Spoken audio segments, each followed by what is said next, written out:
Good morning. Good morning. I hope you're well this morning. Kind of got some trash that we gotta pick up here in our neighborhood, right?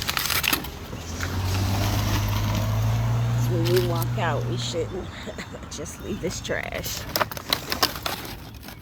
sitting in the neighborhood. I hope you guys are well. It's Jackie Glass Mama, Navy vet, certified doer, and laced up legislator for the 89th District of the House of Delegates. I will tell you, in all candor, it has been a long week, and it is not going to get any shorter, but we're doing what we love, and I think that's the most important thing as we make strides toward trying to be the change. Oh, another water bottle. Thank you. Good morning.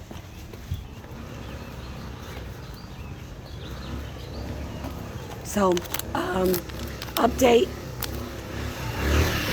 on what we got going on. So this past week, probably Thursday, it had to be after our last live. I decided that it was important that we took a stand. They're still in the bus. That we took a stand on what is happening with the baby formula shortage, and I posted some information just about what was going on and why, not necessarily why it was happening, but I think it's important right now to give some context to what is happening. Good morning and thank you. I do appreciate it. Today I'm a little whipped. I'm just gonna be honest. I'm like, there are a lot of moving parts happening just because there are, and I'll get into that. But so what happened with the baby formula is back in October, there was a whistleblower that didn't take until February. It wasn't until February 2022 when the FDA actually snapped. There is an actual problem. And so phone keeps trying to reconnect. So in February 2022 is when the FDA actually stepped in and said, hey, you know what, there might actually be a problem. Let's take it, let's investigate. They looked, they saw there was a problem with the factories in Abbott and shut them bad boys down, which exacerbated, that delay in time exacerbated the issue that we're seeing now with the 46% shortage of baby formula in the United States.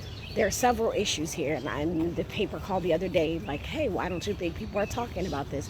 Everyone has their issues. We're not going to assume that everybody has to be talking about everything all the time, but there is a bit of empathy, especially in a situation like this, where if you're not breastfeeding, there really is no real suitable substitute for breast milk. Do you know what I'm saying? To be quite honest, and this isn't about just deferring back to the breast, because there are women with low lactation that depend on formula. There are single fathers, there are families, grandmothers raising children, there are adoptive parents, there are parents that work really, really hard and are supplementing when they're not with their child because they're working with breast milk. So like, there's so many different factors to this.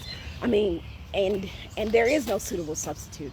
And I hear all the old wives' tales about let's go back to boiling pet milk and skimming off the fat and then supplementing with vitamins, or go back to what my mama did and water down. No, right? This is exactly, if you guys remember my first floor speech that I did way back in February was about wet nurses.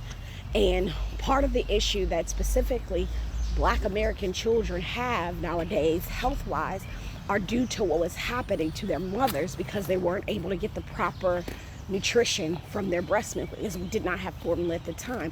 Breast milk has liberated families and people in some ways to being able to, because we don't have a society that culturally is accepting or welcoming of families, right?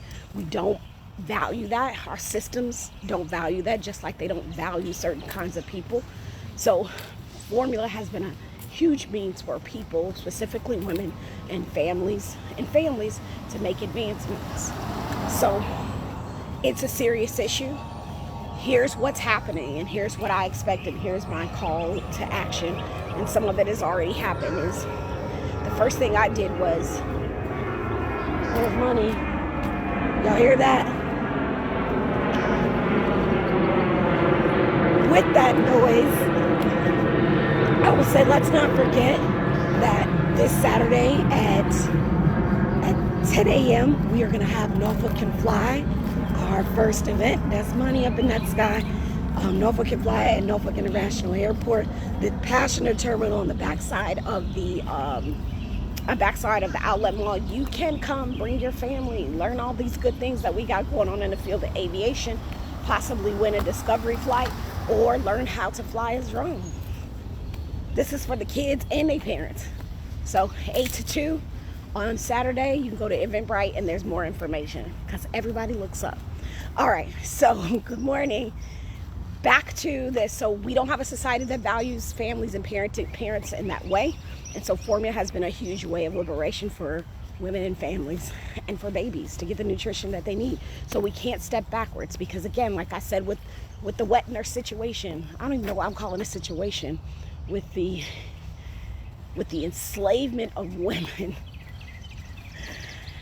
and the milking of women like cows, our babies historically did not get the nutrition that they need, which is why we see a disparity and some health disparities in Black people, because it started way back when they took the things that we needed for our children for their children, right? Like that's real. And so what we're not going to do is we're not going to say that it's okay to take steps backwards in making sure that our babies, all of them, have the nutritional needs that they need, because we created an opportunity and we're not going to snatch it away. Here's what we're asking people to do. The first thing I did, that's where I left off. The first thing I did was advocate it up. I asked our governor and my colleagues to, first of all, at least say something about it. Say something. Identify that there's a shortage, and ask our White House, ask our congressional delegation.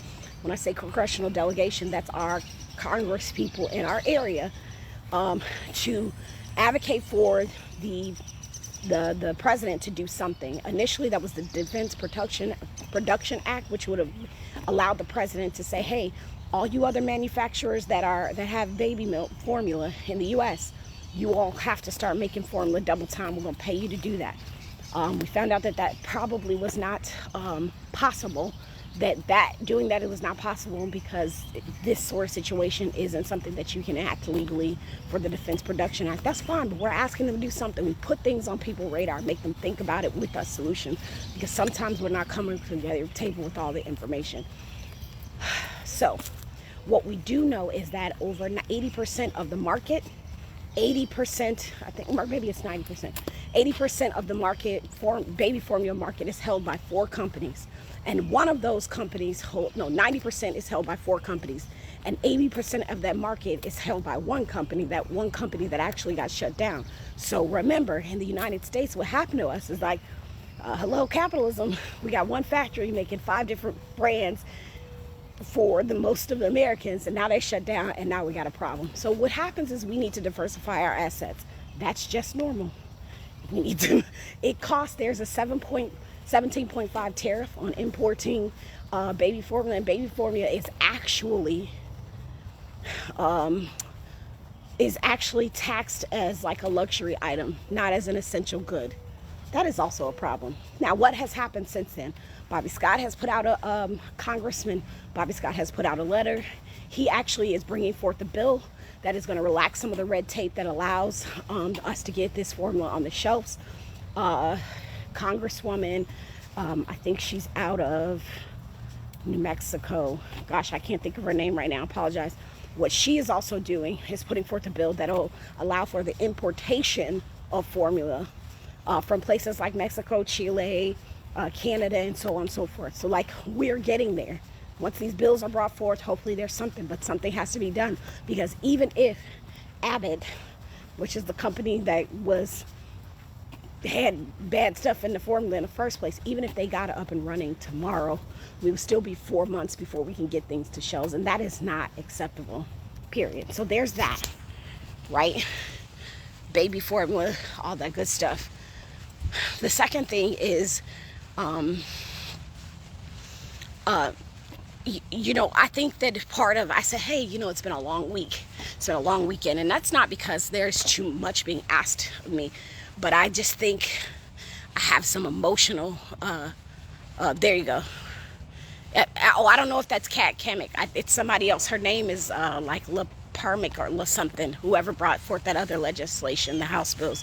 I'll make sure I get those House bills so you guys know. But if that happens, it'll be great. But I'm going to tell you, when shootings happen, and I'm just transitioning bluntly. When shootings happen, I feel emotionally, not necessarily paralyzed, but like, there is an emotional drain that happens. It doesn't matter whether it happens right in our own backyard or across the way or wherever it is. When as a kid who, I'm gonna be blunt, when I was maybe second or third grade, thereabouts, walking home from school, there was a man, as we're walking across it was like a hospital parking lot. And I know it couldn't be older than second grade, fourth, it couldn't be older than fourth grade because I moved from there by the time I was in fourth grade, but I believe I was in second or third grade. And a man held me and my cousin, actually, why am I saying my cousin? I went to my cousin, held me up at gunpoint and took my shoes and took my coat. Took my shoes and took my coat. And where I was standing, where I could stand, I could see my house.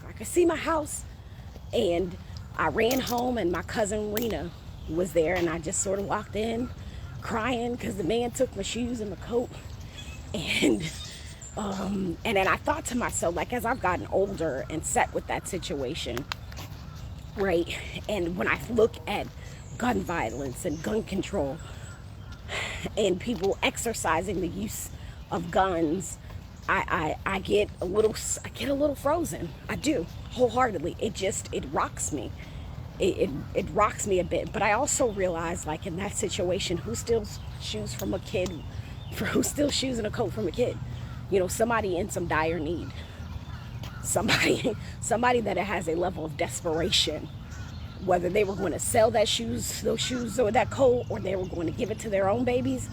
There's a level of desperation there. And then the first time I've ever interacted with someone being killed that was close to my family was my cousin Reggie's best friend, right? Best friend, one that was like a cousin because he was around all the time, Quentin. And Quentin was killed right before they graduated. It was right after they graduated from high school. And I think I was, again, maybe it couldn't be older than fourth grade. Quentin was killed because a girl that he started dating had a boyfriend that was really jealous, found out that they were hanging out at his house, and killed him. You know what I'm saying? And so it was a whole level of innocence that comes with this, or at least my interactions, or first kinds of interactions with gun violence where it hit my space and place, sort of shook me. And then we take it a step further again, and that is why I take the attitude that when I look at why people use guns, right? When I look at why people, resort to violence, I say this is a means to mitigate conflict, to which they have not learned how to do without violence. And that is a big problem. When I see the root, and I see that root, why did this guy get upset? He loved this girl, didn't even know the dude the girl was talking to, but felt like he needed to kill this dude. Conflict. And so then, like, we walk forward, and I've told this story many times, and I think about hate. When I was in 8th grade, or the summer of my 8th grade year, someone in our neighborhood painted a swastika on our house. And I think about hate in a way that there will always be people who will be threatened because we were in a neighborhood that they felt like we had no business being in, which wasn't a major suburb. It was 15 minutes out, 15, 20 minutes outside of Chicago. Wasn't it? But there were people who still felt like we did not belong there. And that it is going to challenge the psyche of people. The ascension of not, just being honest, because we are talking about European Americans that in some ways, some of them don't even know that they are still dealing with the sins of the past, like the ideology, and that some of them, just like some of us are reconciling with the trauma of the past, some of them, quite frankly, see the ascension of non-white people as a threat to power and control. And so that's where you get this thing like this replacement theory. I am getting to the Buffalo shooting because it has rocked me in a way that I have not quite been able to articulate.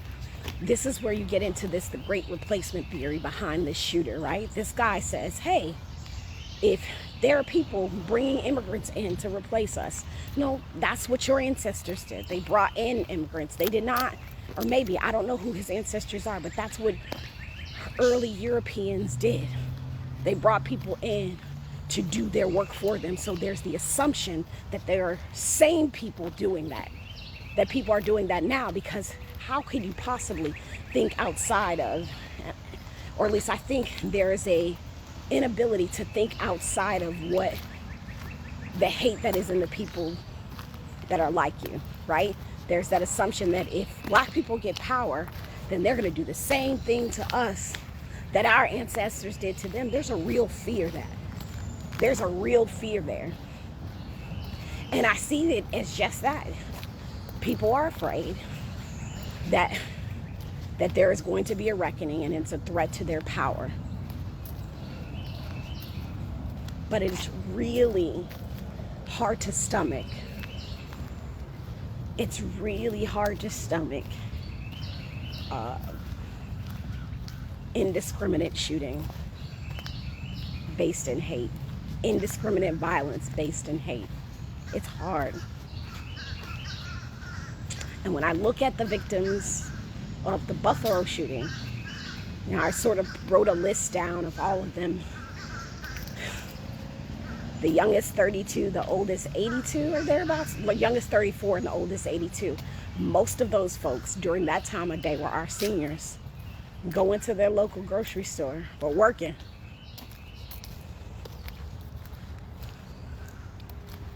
Do you know what I'm saying? The majority of them were our seniors. 77, 67.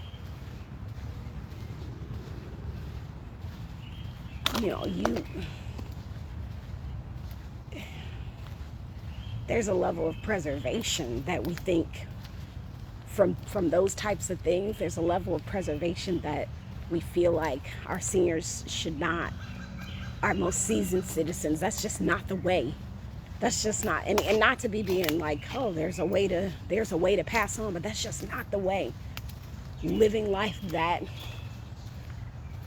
to that point, to 82, living life to 77, and then it just, in a snap. Because somebody believes that black people are gaining too much power, and they're trying to replace.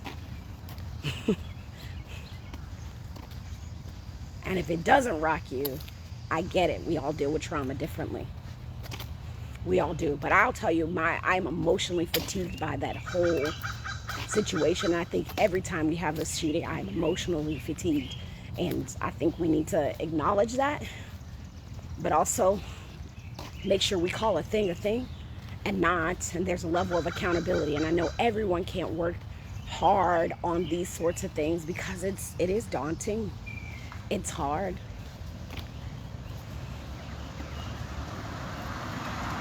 But I'm hopeful. I'm hopeful that I am hopeful that I can be guided by some really great leaders on how to help our communities move forward, especially when it comes to violence, particularly violent crime. Because I know that I get rocked and I get frozen. So my goal this week is to really keep my ears, eyes, and heart open to some of the folks leading in this area, leading in a way that, again, calls a thing's a thing. Hate is hate. Crime is crime. It doesn't matter who's committing it. I do not submit to Jesse Jackson's theory of black on black crime. I don't submit to that because I know that crime happens with people that particularly live in the same spaces and places as each other. Like, that's how it works.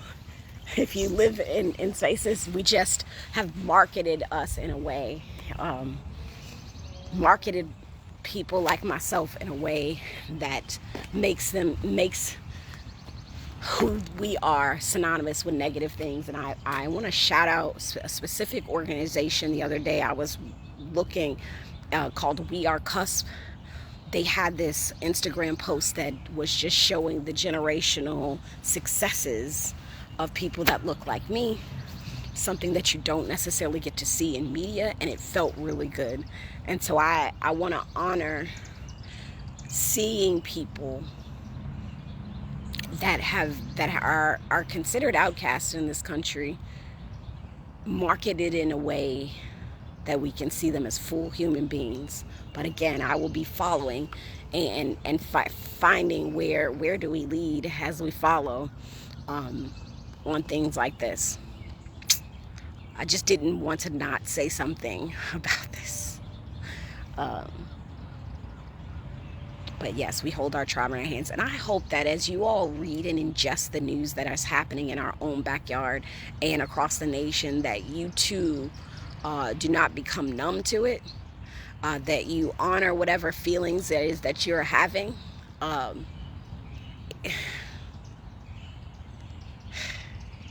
Goodness, I'm about to get upset. Because Saturday night, I'm avoiding, and I'm gonna be transparent with you all because I am avoiding. Saturday night. Good morning. You ain't got no jug of water today. Good to see you. Saturday, I believe it was Saturday, I took my mother and my daughter out to eat, because my daughter loves sushi from Kotobuki, and she loves the people that are there. And on the wall in the shopping center across from Aldi's in Ghent, off of 21st Street, we parked over by the charging station. And if you guys are familiar with that area, we parked by the chart where the people can charge their electric vehicles. Not in that spot, because that's going to be illegal soon. We parked there, and as we walked across where Tropical Smoothie was, my daughter points to the wall, and she laughs hard, like, ah, ha, ha, ha, ha. And I'm like, what is she laughing at? And I looked on the wall, and it said the N-word. This was Saturday, or whatever, the day before the shooting, to be quite honest, before the massacre in Buffalo. And I was so troubled. It reminded me of my childhood. I said, I'm so troubled. Why are we laughing at this? I don't know, because why would somebody do that? Plain as day, all caps, the N-word written on the wall. And I'm sure it's still there on that little pillar of that shopping center, the pillar of the shopping center where, back where the charging centers are. It's just written plain as day. And as I'm looking at how she is processing this moment, laughing, and sort of then, like, when she realized I did not find it funny at all, she didn't find it funny. She was just like, I just don't know. And I think there is something to us dismissing our pain. I'm going to laugh it off. Why would somebody do it? But it hurts, because that is directed at people that look just like her. It was meant for her to see in white capital letters on this wall. It's still there. Yeah. And I will, Denise, I think I'm going to find time to go over there and wipe it off. Because I did not value the way my daughter responded to it in any way, shape, and form, but I know that it hurt. And I don't think she'll understand why it hurt and why she responded in that way until she gets a little lived experiences. We've got to do better. On a state level, I will tell you, we have been bringing forth legislation that will preserve some of the things because certain history has not been valued, spaces and places. As I talked at the preservation, there's a preservation conference happening right here in our own backyard, and there are people on the state level who want to make sure that we don't forget, that they want to make sure that we forget what has previously happened so that they can move forward with all of us from a place of ignorance. This is why you see the Civil Rights Act being weaponized in a way. Norfolk Public Schools buses are late. This is why you see a threat to Title IX, because as we move forward in history, right, so we lose a little bit. And so it is super important that we preserve our past so that we can put context as to why we have to legislate for our lives and livelihoods. That's for all people, right? In this moment right now, women, people of color, like, there is a reason why we have to make sure that history does not get let go, because contextually, again, we have been legislated for our lives. There's a Civil Rights Act for that. There's Title IX for that. And now, during this session, we passed by Delegate Dolores McQuinn, brought forth legislation called House Bill 141, which is the African American Native, pretty much a preservation fund to make sure that we hold on to spaces, places, and stories of non-white Virginians, because we can forget very easily and change course like we're trying to do right now with getting rid of history and calling it divisive, and do a disservice to our littlest citizens.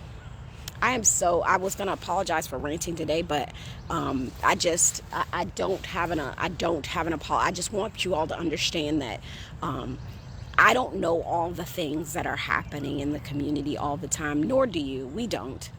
And we don't know when these things are happening, how they're affecting us as individuals. But what I do know as an elected official is that there is an obligation. It is obligatory for me to acknowledge. But I also believe that in this role, I don't have just the obligation of acknowledging. I have the obligation of working with people towards solution. I have the obligation of coming to the table because somebody said, hey, we would like you to lead with something. Even if it's, I'm going to connect with these people to understand where we need to go from here. But I'm being open and honest. I am emotionally fatigued as I go into this week because of the trauma that is happening across the United States to my identities as a woman and my identity as a black person are on Front Street. And I am grateful for the power and influence invested in me to be a part of the governmental processes of trying to do that better. And I will always do that. So what I'll end with is the exciting thing today is that after I get off this live, I'm going to change my clothes and get ready to go to another 4th grade classroom to talk to our little citizens about the good work that we could be doing, because it's important that we take that time and spend it in our littlest citizens.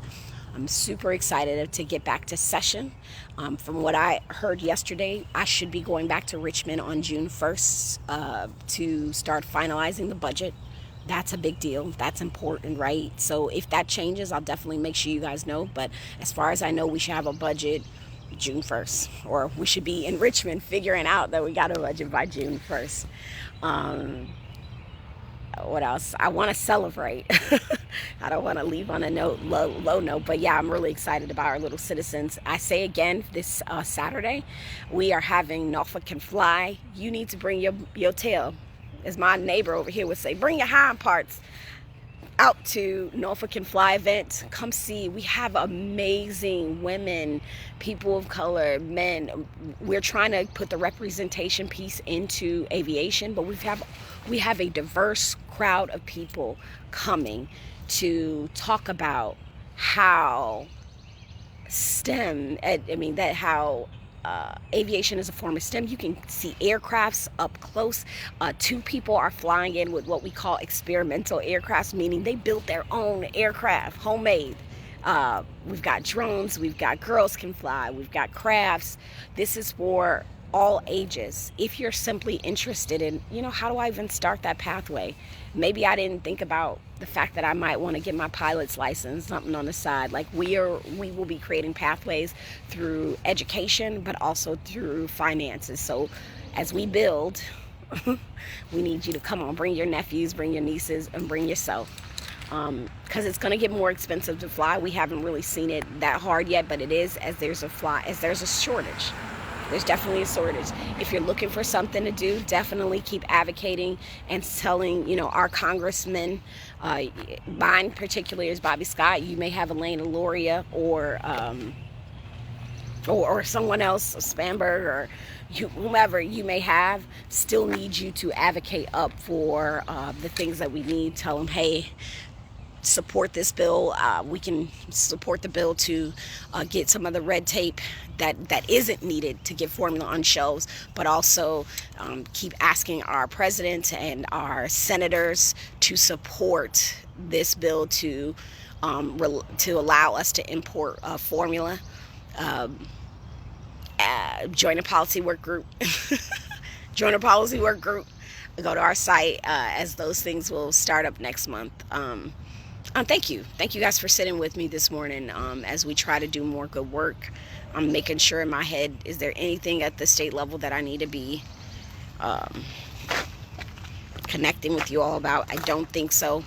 We did present our housing recommendations to council. The budget is done there, and as long as the state budget hasn't changed significantly. No, it's okay. You are fine. I am filming, but that's okay. I can say good morning. Oh, no worries, no worries. They look beautiful. Yeah, I didn't even know. They look different. Oh, my glasses. Man, who picked them out for you? Me. Thank you. Make it a great day. So the budget, as long as the state budget does not change significantly, what our city can expect to get from the state level should be perfectly fine for what they budgeted for. But I will say this, right, as I walk myself back to my space and place, as soon as a budget finishes, that is our time to start planning for the money for next year. We should not wait until they put the budget in the oven, because they do that around October.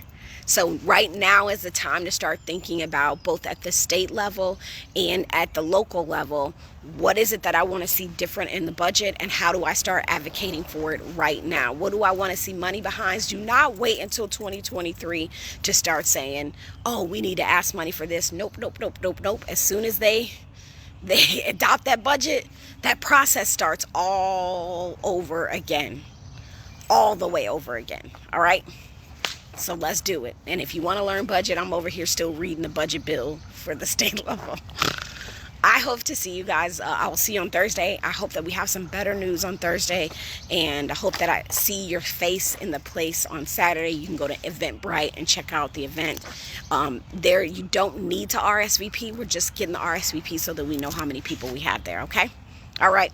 Until Thursday, or in the interim, you feel free to email me if you need to. Thank you, Vince, for putting that in the chat. You all make it a great day. I'm Jackie Glass, Mama, Navy Vet, Certified Doer, and Laced Up Legislator for the 89th House of District. Honored to serve. Take care.